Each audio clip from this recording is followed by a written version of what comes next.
Mantini, que está en Córdoba, República Argentina. Claudio, te saludo. La pregunta que te hago es, ¿por qué se lo cataloga como un acuerdo histórico a esto que conocemos hoy?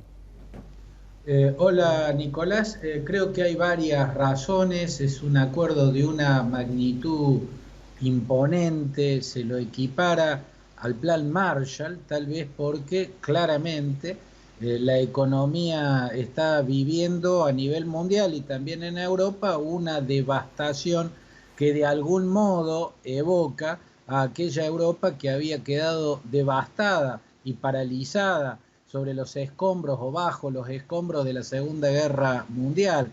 Por eso algunos analistas utilizaron, y algunos de los políticos que participaron de estos 5 días de intensísimas negociaciones en Bruselas que terminaron a las 5:30 de la mañana, 5:28 de la madrugada del día que estamos atravesando, con un acuerdo que evoca aquel plan de el entonces secretario de Estado de los Estados Unidos, George Marshall, y que empezó a implementarse a partir del año 1948 e implicó una inyección financiera de recursos financieros que con espíritu keynesiano buscaban la reconstrucción de Europa y la creación de democracias con estados de bienestar que pudieran impedir o el resurgir de un fanatismo criminal como había sido el nazismo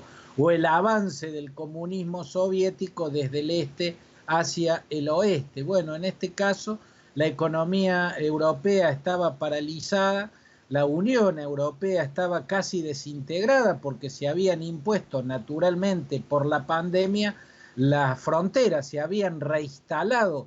De hecho, las fronteras entre los países que integran la Unión y bueno, después de estos 5 días se logró este pacto que implica 750.000 millones de euros como inyección financiera para la recuperación de las economías. Y acá el acuerdo contempla desde las visiones de los países más necesitados, fundamentalmente Italia y España, Giuseppe Conte por Italia y Pedro Sánchez por España, reclamaban un subsidio más que un préstamo.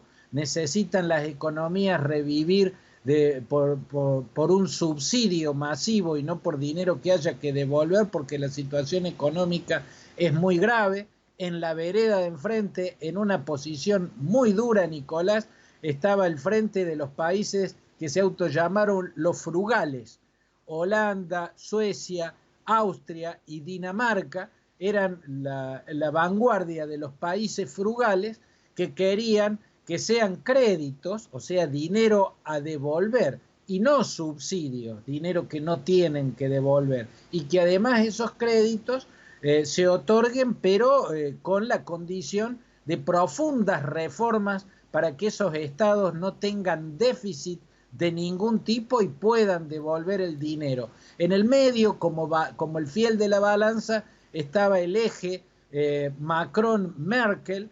Francia y Alemania mediaron para lograr un punto medio que favorece muy mucho a los países más necesitados, a Italia y a España por caso, porque de los 750.000 millones, la mitad más uno, sino la mitad más dos, van a ser subsidios, o sea, una ayuda directa que no debe ser devuelta, sí, no tiene que ser devuelta. Exacto. El resto es en créditos y con condiciones más frágiles que los que pretendían Holanda, Suecia, Dinamarca y Austria imponer. Por lo tanto, se ha logrado un acuerdo que de algún modo contempla todas las partes y que con espíritu keynesiano busca revivir una economía que estaba paralizada. Ahora, Claudio, ¿cómo debe ser visto este momento en una perspectiva histórica? Por lo que estás diciendo, ¿no? Por estos enfrentamientos que también se dieron en la negociación. Bueno, desde que irrumpió el coronavirus, la Unión Europea dio una sensación patética y preocupante ante el mundo.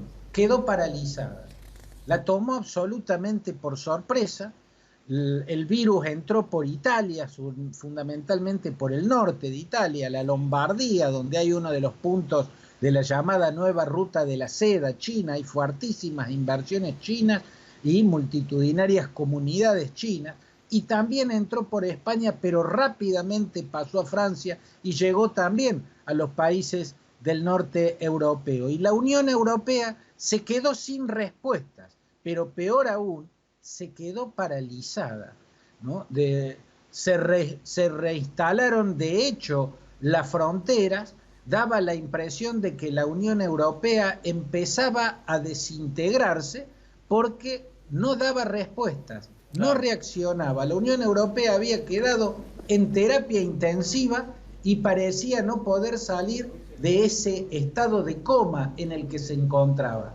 Este acuerdo implica que la Unión Europea salió del estado de coma, sale ahora de terapia intensiva. Perfecto. Y vuelve a mostrar un futuro en común. Vuelve la Unión Europea a mostrar que el proceso integrador, que parecía desintegrarse por la pandemia, tiene un futuro y tiene la decisión de marchar firmemente hacia él, Nicolás. Muy claro, Claudio, como siempre. Te mandamos un abrazo por ahora.